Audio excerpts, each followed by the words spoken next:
the political parties do have input on those workers, and so that gives the bipartisan approach. That also gives us a pool of folks to recruit from and work with. And so, all in all, our utmost thanks goes out to those people, those 25,000 North Carolinians who are willing to work these really long days. It's essentially a volunteer job for the pay that they get, but they are exceptional folks for doing this work and serving their neighbors and communities. And on Election Day, how frequent would the results dashboard be updated? The results dashboard is going to be updated, just ongoing process. As with it being dispersed across 100 counties, we don't have set times that they do their uploads. They do those as they come in, and they're able to, just do a verification check against the tapes. So it will just be ongoing and refreshing continuously. Okay. Thank you. Mm-hmm. Hi, Rusty. Rusty Jacobs, WUNC. So you addressed poll observers, voters, and the polling sites and any interactions that have already occurred or could occur on Election Day. But what about post-election unrest? Be it candidates questioning outcomes, be there partisan claims of fraud. How much attention have you given that? How can you prepare, or how have you prepared for that? I've worked in elections for nearly 19 years now, and post-election threats, hostility, harassment were not something that we planned for most of my career. But it certainly has become the case because we've watched our colleagues in Georgia, Michigan, Arizona, Pennsylvania, other parts, even within our own state, where we were not considered as much of a battleground state in 2020, be subjected to death threats, to harassment and hostility and protests and questions of our own personal integrity. And so, it stands without reason that we have tried to learn from them, understand the relationships that we need to have with law enforcement, make sure that law enforcement is aware of the level of threat that we could face, particularly as a battleground state with so much attention on us. And so I think what we've done is to prepare as best we can and consider it more of an insurance policy that we hope we never have to exercise. But that comes into play. The same protections that we've tried to put in place for any incidents that might happen while voting is taking place will be the things that will be our safeguards through the canvass period and thereafter. And so it is having panic buttons in a lot of our offices. It's having secure entry into areas. We will maintain our transparency. We encourage people to come watch those sample hand-to-eye counts that we do to verify that the tabulators have tabulated correctly. Come to the canvass meeting and learn how we present the results to the board members and prove that these elections have been conducted accurately and fairly and securely, and understand why we are able to certify these elections, because I have no doubt that that's what's going to happen. And then, I would just, make a plea to the candidates and elected officials. Have a peaceful transition of power. Accept the results. Concede defeat when necessary. And please recognize that it is members of this community. It is election professionals. It is these are people who have sworn oaths, and this is a bipartisan effort to ensure that every eligible voter is able to cast their ballot, and that these results are tabulated and determined securely, accurately, and correctly. We were just listening in as the state elections director gave an update on the plan that's in place for Election Day. Let's now step away for a 2-minute break.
Welcome into Live Now from Fox. I'm your host, Christina Evans.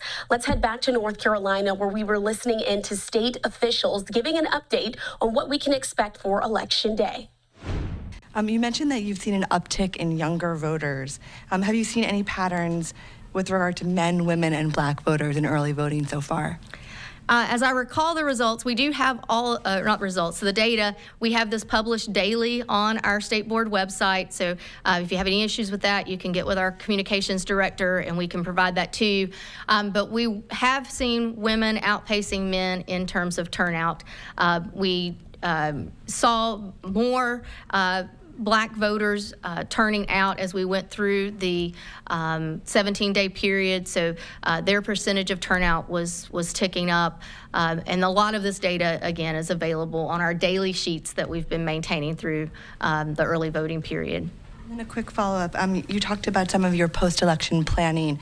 Can you talk about any staffing changes that you've implemented since 2020 in terms of the potential reallocation of resources to different issues, given these heightened threats this year? Actually, we do not even have the amount of personnel that we did in 2020. We did not receive the appropriated positions or the allocation of some of the federal grant funds to have as many field support specialists as we did in 2020. So we have stretched and we have made it work. And I think that is just a testament to the dedication and the passion and commitment that, particularly at the State Board of Elections, that the staff has to ensure that these elections go as smoothly as possible. It has been really an effort to maintain the partnerships that we have in place with cybersecurity experts here in North Carolina, through other agencies, through the federal agencies, and as we have often been asked to do more with less, and that is what we have done. And I think it's exceptional what we've been able to pull off by the State Board of Elections. And the counties, many of them have faced the same struggles in not having adequate resources and personnel, but they've made it work. Thank you. Laura Leslie with one quick follow-up to Rusty's question. And this has to do with legal suits. This might be a question for Paul, I don't know. How many lawsuits have been filed already about this current election against the Board of Elections? I'll let you deal with that one. I don't know the exact number, but it's about the conduct of this current election. It's probably around 10. And most of those are in different phases of litigation. Nothing. We have one case that has been briefed about overseas voters that are U.S. citizens that is being briefed right now to the state Supreme Court. That's the only case that I'm aware of that could conceivably have a decision before or on Election Day. All the other cases are sort of in a holding pattern where the rules are set, the rules of the road are set, as they should be before Election Day. And so, we'll see what the courts decide in the coming weeks, but that's sort of where we are with all the litigation. How does that compare to an average year?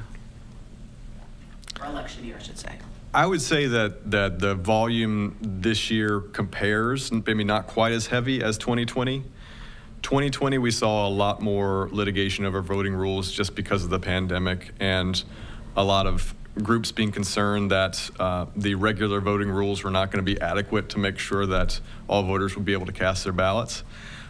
So I don't think it's quite as high as it was back in 2020, but as the executive director mentioned, we're a battleground state, so we are experiencing some litigation because of that. Our sister states like Pennsylvania and Georgia have seen more litigation than we have comparatively, but it's still a significant amount.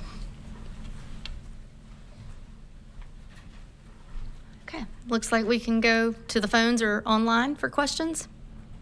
Remember to press 1 to have your question go live. Hi, first question online is from Allie Reed with AccuWeather Network. Allie, please go ahead. Hi there. I hope you guys are doing well. Thanks for doing this press conference. Quick question for you guys in regards to, again, Hurricane Helene and the impacts that has had on this election. Can you guys just explain further what you guys had done following the hurricane to make sure and ensure that everyone that was going to vote in this election was able to? So we've taken a series of steps since Hurricane Helene did such devastation to Western North Carolina. Initially, it was just to make sure that we could get our offices back up and running and able to serve the public. That took about a week, as we had 14 that were not online that very first Monday following the devastation. Within that, shortly thereafter, we were working with the Postal Service as well to make sure that mail service was continuing, be that for voter registration mailings or for the absentee ballot requests, since that had already started, and we could also receive mail for those purposes. We worked with North Carolina Emergency Management to begin identifying what it would take to be open for early voting on October the 17th, and that included, obtaining power to the sites, determining if they would need portable restrooms, things of that nature.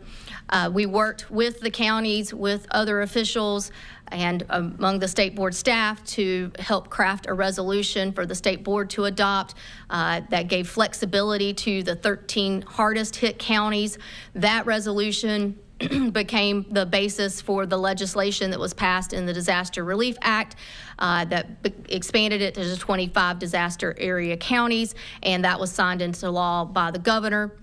This gave the counties flexibility in terms of relocating or changing the hours necessary for early voting to continue. That also allowed them flexibility with poll workers, with polling places for Election Day, and things of that nature, and also the ability for multi-partisan assistance teams to assist voters beyond what is designated with care facilities. So that's, those were the other key steps, and then it just became, working the plan until we could ensure that we could have as many sites open as possible. We had early voting sites open in all 100 counties on the day that early voting started. That included 76 of 80 planned sites in those 25 Helene-affected counties. We had power, which is a testament to the power companies and the linemen for making sure that that was possible. We then, so we had voting going on. We turned our attention to Election Day, and as things have continued to improve, we have been able to open up the vast majority of polling places. We have been able to address voters in isolated areas, and through the efforts of emergency management and DOT and so many others, there is a way into those isolated areas now, and we only are using 7 temporary tents that emergency management helped us to source and get set up securely and safely for 4 in Yancey County, and then 1 each in Buncombe, Burke, and Haywood County. So,